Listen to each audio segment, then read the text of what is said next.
தட்டைப்புழுக்கள் அவற்றின் வியக்கத்தக்க நிறங்கள் மற்றும் தனித்துவமான உடல் அமைப்பிற்காக அறியப்படுகின்றன. வீடியோவில் நீங்கள் பார்த்தது போல இவை மிகவும் மெல்லிய மற்றும் அழகான உயிரினங்கள். இவை பெயருக்கேற்றாற்போல தட்டையான உடலைக் கொண்டவை. இவற்றுக்கு இதயம், நுரையீரல் அல்லது இரத்த ஓட்ட மண்டலம் கிடையாது. தன் உடலின் மெல்லிய தோல் வழியாகவே ஆக்சிஜனை சுவாசிக்கின்றன. கடலில் வாழும் தட்டைப்புழுக்கள் மிகவும் பிரகாசமான வண்ணங்களில் காணப்படும். இது பார்ப்பதற்கு அழகாக இருந்தாலும் உண்மையில் இது எதிரிகளுக்கான ஒரு எச்சரிக்கை. நான் விஷத்தன்மை கொண்டவன், என்னை உண்ணாதே என்று கூறுவதற்காகவே இந்த நிறங்கள் அமைந்துள்ளன.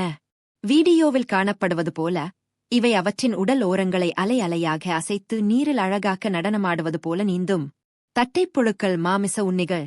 இவை சிறிய நத்தைகள், சிப்பிகள் மற்றும் பிற முதுகெலும்பற்ற உயிரினங்களை வேட்டையாடி உண்ணும்.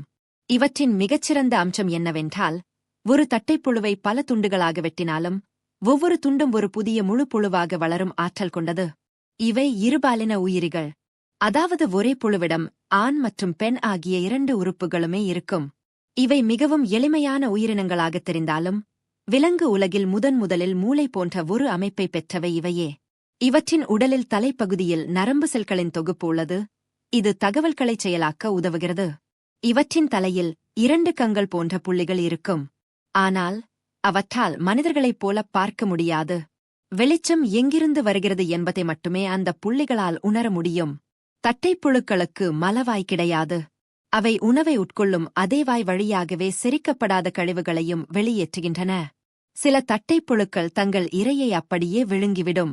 வேறு சில தங்கள் உடலிலிருந்து ஒருவித ஒட்டும் திரவத்தை வெளியேற்றி இரையை பிடித்து பின்னர் செரிமான நீரைச் செலுத்தி இரையை திரவமாக்கி உறிஞ்சி குடிக்கும். அனைத்து தட்டைப்புழுக்களும் கடலில் சுதந்திரமாக வாழ்வதில்லை.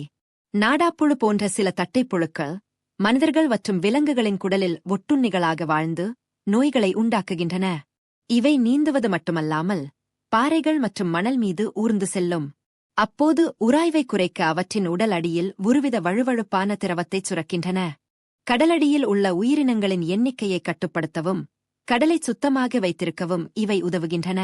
இவை அழிவில்லாத உயிரினங்கள் என்று சில சமயங்களில் அழைக்கப்படுகின்றன, ஏனெனில் அவற்றின் உடலில் உள்ள 20% செல்கள் ஸ்டெம் செல்கள்.